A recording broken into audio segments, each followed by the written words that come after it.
हवा में चमेली और सड़न की अजीब सी खुशबू थी। राजमहल के अंदर धूल के कण रोशनी की किरणों में नाच रहे थे। हम महल के बीचों बीच पहुंच चुके थे, उस भव्य दरबार हॉल में। यह देखने में तो बहुत शानदार था, लेकिन डरावना भी। लेकिन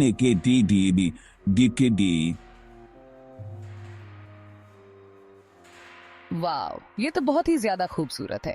उसकी नजर उस हॉल की पुरानी शानो शौकत पर ठहरी और आखिर में जाकर उस बड़े से चित्र पर टिक गई जो दीवार पर बना हुआ था। वो महाराजा का चित्र था जो हीरों जवाहरात से लदा हुआ था।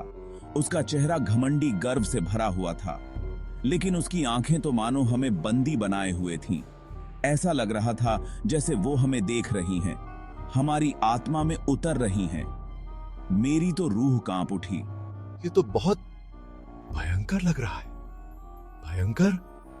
मुझे तो डरावना लग रहा है। विक्रम हंसा, लेकिन उसकी हंसी में एक अजीब सी घबराहट थी। उसके बाद सन्नाटा छा गया। सिर्फ हमारी सांसों की आवाज सुनाई दे रही थी। चित्र के नीचे एक चांदी की प्लेट पर लिखा था, जो लोग लालच करते हैं सावधान रहें, क्योंकि महाराजा अपने खजानों की रक्षा करते हैं मृत्यु के बाद भी। ऐसा लग रहा था जैसे ये शब्द हवा में लटके हुए हैं, अनकहे चेतावनियों से भरे हुए। कैद आत्माएं खजानों की रखवाली कर रही हैं। मुझे मत बताना कि तुम्हें इन सब बातों पर यकीन है माया। मैंने उपहास किया। उस जादू को तोड़ने की कोशिश कर रही थी जो महल हम पर कर रहा था। रिलैक्स नील, बस इस कारीगरी को निहार रही हूँ। हवा का एक झोंका अचानक से हॉल में आया। धूल उड़ गई और मशालों की लपटें बेतहाशा नाचने लगीं। परछाइयां ऐसे टेढ़ी मेढ़ी होने लगीं जैसे कोई डरावनी शक्ल ले रही हो। क्या तुम्हें भी ऐसा लगा जैसे कोई मेरे बगल से गुजरा हो? वो बस हवा होगी प्रिया। हालांकि उसकी आवाज में विश्वास नहीं था। हम सब एक दूसरे के करीब आ गए। हमारी हंसी गले में ही दब गई। महल अपने रहस्य बता रहा था और हम धीरे धीरे उसके खौफनाक आकर्षण के कैदी बनते जा रहे थे। कहां जा रहे हो रोहन? विक्रम के सवाल ने उस भारी सन्नाटे को चीर दिया। रोहन, जो अजीब तरह से चुप था, एक अंधेरे दरवाजे की तरफ बढ़ रहा था। उसने कोई जवाब नहीं दिया, मानो उसने सुना ही नहीं। वो परछाइयों में गायब हो गया और हम उसे एक दूसरे को देखते हुए वहीं खड़े रह गए।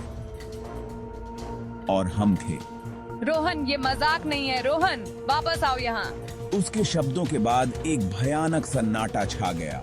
वो शायद हमारे साथ मजाक कर रहा है। मैंने आत्मविश्वास से बोलने की कोशिश की, लेकिन मुझे खुद ही अपने शब्द खोखले लग रहे थे।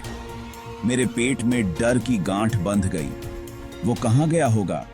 हमें उसे ढूंढना चाहिए। अगर उसे कुछ हो गया तो? उसके शब्द हवा में लटके हुए थे, डर से भरे हुए। महल ने अपना पहला वार कर दिया था। हम डरे हुए थे और हम खो गए थे, दोनों असल मायने में और मायनों में। हम महल में ठोकरें खाते हुए आगे बढ़े। हर मोड़ पर एक और धुंधला गलियारा था।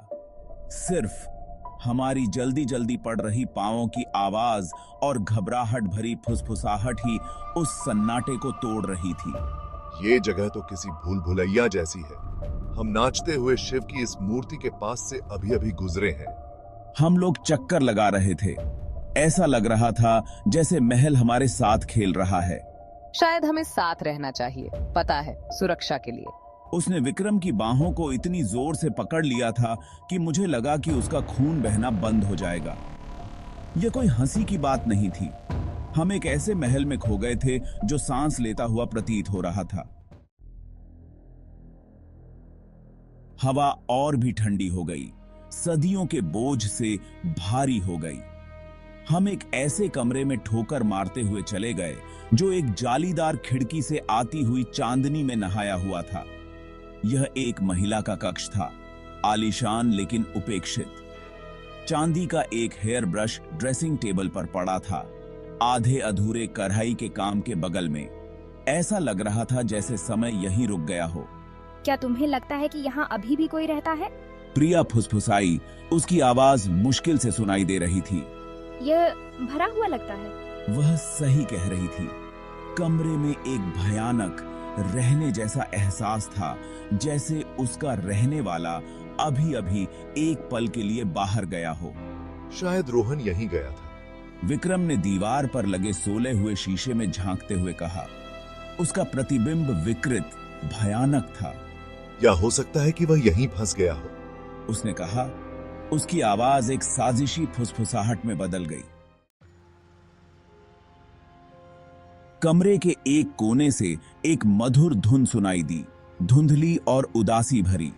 यह एक भूतिया धुन थी जो किसी तार वाले वाद्य यंत्र पर बजाई जा रही थी, जैसे सितार, लेकिन एक शोकाकुल गुण के साथ जिससे मेरी रिया रैच की हड्डी में कंपकपी दौड़ गई। यह क्या संगीत है? माया ने सांस ली। उसकी आंखें डर और आकर्षण के मिश्रण से चौड़ी हो गईं। आवाज का पीछा करते हुए हमें एक भारी टेपेस्ट्री के पीछे एक छिपा हुआ दरवाजा मिला। यह एक छोटे धूल भरे कक्ष की ओर जाता था। कमरे के बीच में मंद रोशनी में लगभग चमकता हुआ एक पुराना ग्रामोफोन था। एक धूल भरा रिकॉर्ड धीरे धीरे अपने टर्न टेबल पर घूम रहा था। यह किसी हॉरर फिल्म जैसा है। विक्रम ने पीछे हटते हुए फुसफुसाया, लेकिन मैं उसकी ओर आकर्षित हो रही थी, शोकाकुल धुन और उन रहस्यों से मजबूर होकर जो इसे धारण किए हुए प्रतीत हो रहे थे। जैसे ही मैंने ग्रामोफोन को छूटने के लिए हाथ बढ़ाया, मुझे अपने पीछे एक ठंडी हवा और एक उपस्थिति का एहसास हुआ। मैं घूम गई।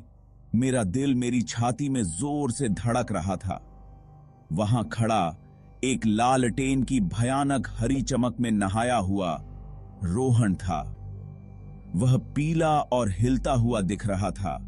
उसकी आंखें डर और उत्तेजना के एक अजीब मिश्रण से चौड़ी थीं। रोहन, तुम कहाँ चले गए थे? हम बहुत चिंतित थे। माया ने हांफते हुए कहा। उसके पास दौड़ी। मुझे कुछ मिला, कुछ अविश्वसनीय। रोहन ने कहा। उसकी आवाज कर्कश थी, माया के सवालों को अनसुना कर दिया। वह हमें धूल भरे कक्ष में और अंदर ले गया।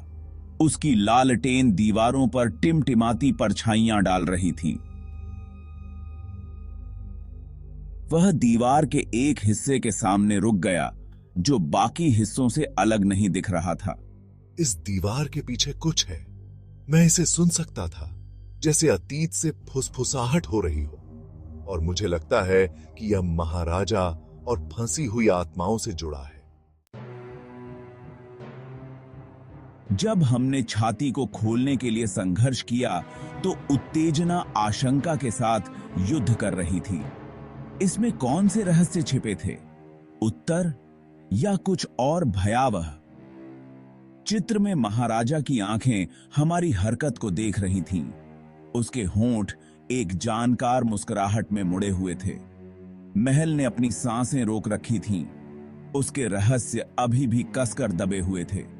ताला अंत में एक भारी आवाज के साथ टूट गया, तनावपूर्ण सन्नाटे को तोड़ते हुए। जैसे ही मैंने धीरे धीरे छाती का भारी ढक्कन उठाया, हवा प्रत्याशा से भर गई, लेकिन सोने और जवाहरात के बजाय हमने पाया जारी रहेगा।